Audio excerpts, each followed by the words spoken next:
All right, welcome back. It's Joshua Ferris here. It is that time. We're going to be talking about the October housing update here for San Luis Obispo County, giving you the inside scoop so you are better prepared as a buyer, seller, or investor. We just got the September numbers, so we're going to be taking a look at those. We're going to be taking a look at some articles which I think encompass what we're seeing here in the housing market at a macro level. We'll take a look at the micro level here in our county as well.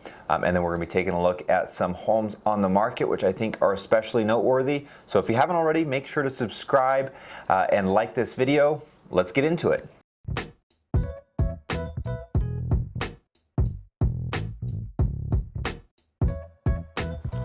So I'd like to go ahead and start with this article from Redfin because I think it really encapsulates what we've been facing for the last few months. Housing market update. Typical home buyer's mortgage payment up 15% since mid-August. Sellers should adjust their price to stay competitive as mortgage rates approach 7%. The mortgage rate volatility right now is really causing a lot of buyers to have difficulty with affordability.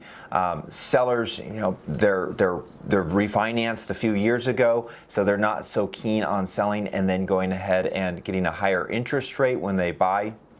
So this really, I think, encapsulates, like I said, what we've been dealing with. Mortgage rates really are the center of the situation here, and it's affecting us nationwide in the United States and here in San Luis Obispo. So how are mortgage rates affecting us? How's the inventory? Is it going up? Is it going down? Are we in a buyer's market, a seller's market? Do we think interest rates are going to continue to go up, or do you think we're going to see them lower a little bit? What are we suggesting as far as buyers and sellers in regards to negotiation? What are we seeing on days on market? Let's go ahead and get into that. All important stuff to talk about. So let's go ahead and start with the median sales price. So median sales price for September was $832. That was up from August in $805, July $847. So we really haven't seen that drastic of a change there for the median price here on the Central Coast, and that's to be expected. We're still seeing relatively low inventory and coupled with a relatively high demand. So we're expecting this to continue, this trend, but I do think that we're going to see some downward pressure on pricing.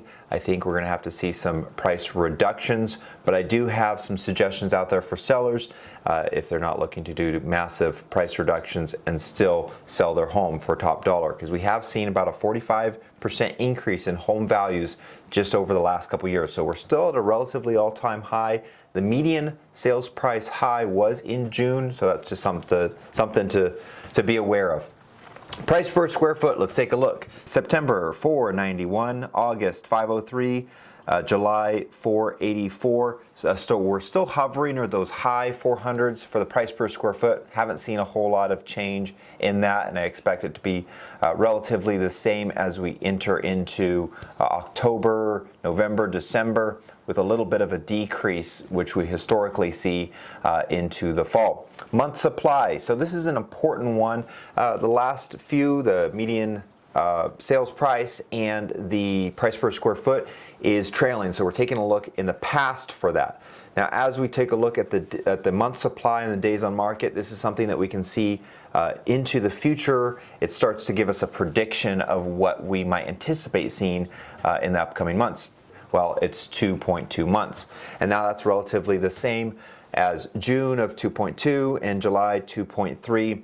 Now, if we compare that to the very low of December of 2021 at 1, now that's the lowest we've seen in about 5 years and was really historic. So we had some really low month supply, which just meant we had really low inventory. In September of 2019, which was more representative of a normalized market here on the Central Coast, and that was 4.2. So that's a little bit of contrast, contrast for you out there as far as month supply. Now, like I said, the predictor indicators, month supply and the days on market. Now, days on market is a really important one. Days on market back in July was 8, June 12, and September we're at 18.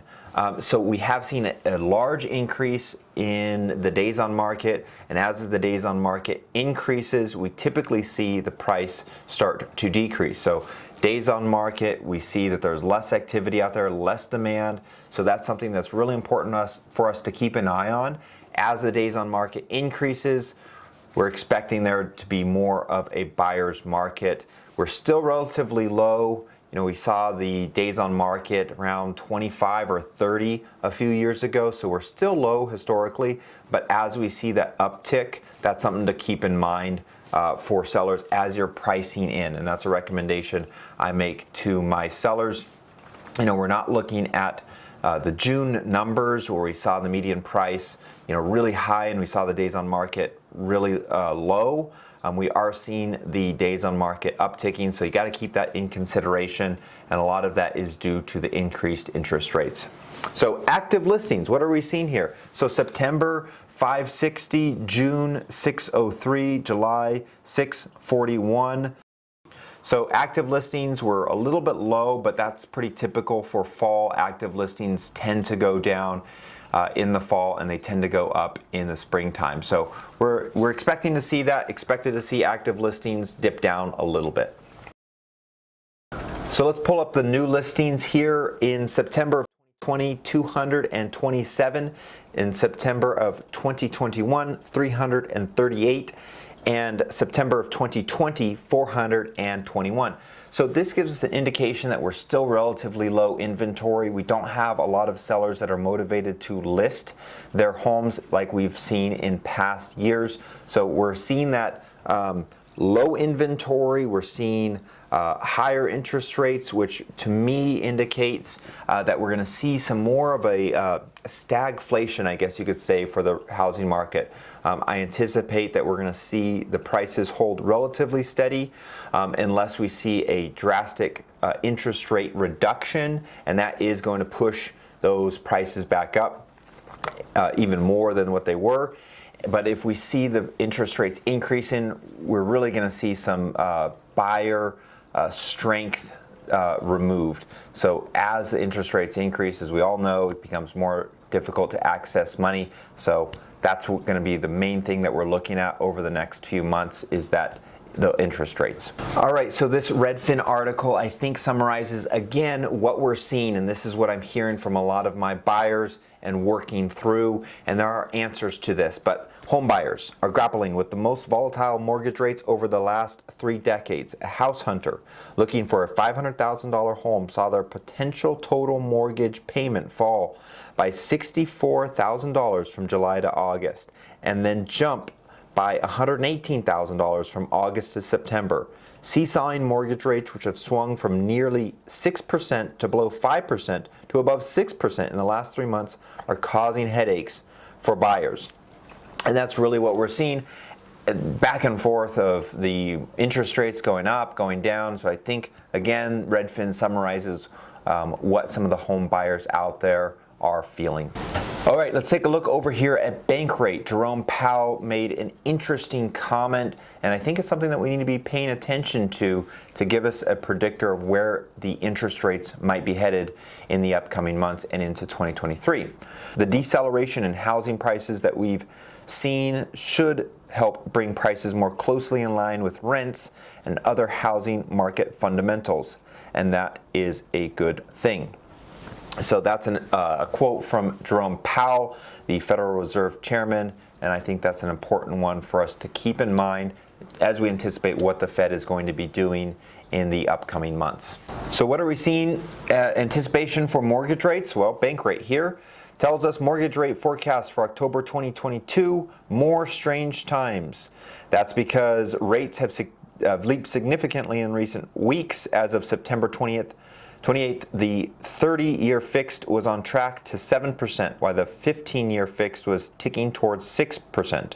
Even the 5/1 adjustable rate mortgage has been less attractive, to a whopping 36 basis points in just the last week, to over 5%. So with all that said, the real issue, the real crux of what we're going to be seeing here in the upcoming months is going to be the interest rates. Are the interest rates going to decrease? That would increase affordability. or are they going to increase? What's going to give? Are we going to see price reductions? Well, we're going to have to see price reductions if the inventory upticks. But if the inventory stays really low, then sellers are going to be controlling more of the inventory, and buyers are going to have to choose from what is available. But I anticipate, and I'm seeing more inventory come on the market, so I think that we're going to have to see some price reductions, not significant, and sellers, you're still receiving top dollar for your home. And overall, it's a better situation for you if you are a contingent seller, meaning you're selling a home and buying another home. You want to see more inventory and more options for your replacement property. So that, in a nutshell, is what we're seeing here and what we've seen in San Luis Obispo County, mirroring what we're seeing in the United States as a whole. But because this area has such low inventory and such high demand, I think that we're going to see prices hold stronger than as compared to other markets that have seen real high increases. So that's my prediction here for the Central Coast housing market. So I'd like to highlight some homes that have just come on the market that I think are really architecturally unique, inspiring, and something that I just want to highlight. So let's go ahead and take a look at the first one here. 691 Sheehy Road in Napomo, listed by Mike Oliver. I think this is a beautiful home. It really encapsulates a lot of the architecture that I like, where that country estate kind of pulls in some of the French influence.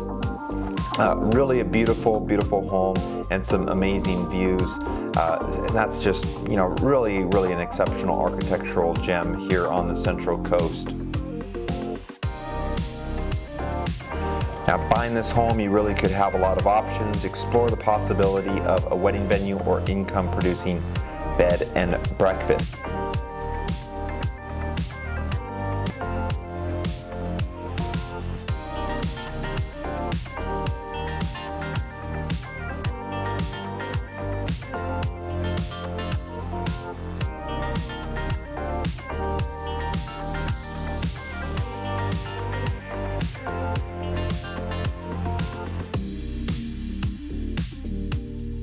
All right, so my friend Graham here just listed this home in San Luis Obispo. I think it really represents a great craftsman style from the early 1900s, 1907.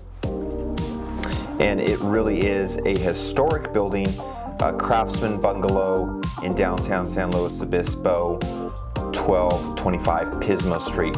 So if you know anybody who's looking for this style home that has that historic district element to it, wow, I think this really has been upkept well and represents a great home for San Luis Obispo.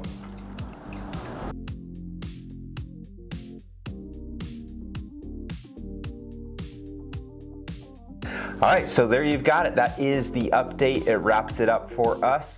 Stay tuned. We are going to have some more videos coming up each week. And if you are looking to buy here and own a piece of California Central Coast real estate, don't hesitate. Give me a call. I'd be happy to help you out with that. And if you are a seller looking to sell here on the Central Coast, feel free to reach out. Make sure to like and subscribe if you haven't already. And leave your comments in the comment section below. Where do you think the housing market is headed? Do you think interest rates are going to increase or decrease? What are we going to see here for the upcoming months? So hope all is well. Take care, and we'll see you next time. Bye now.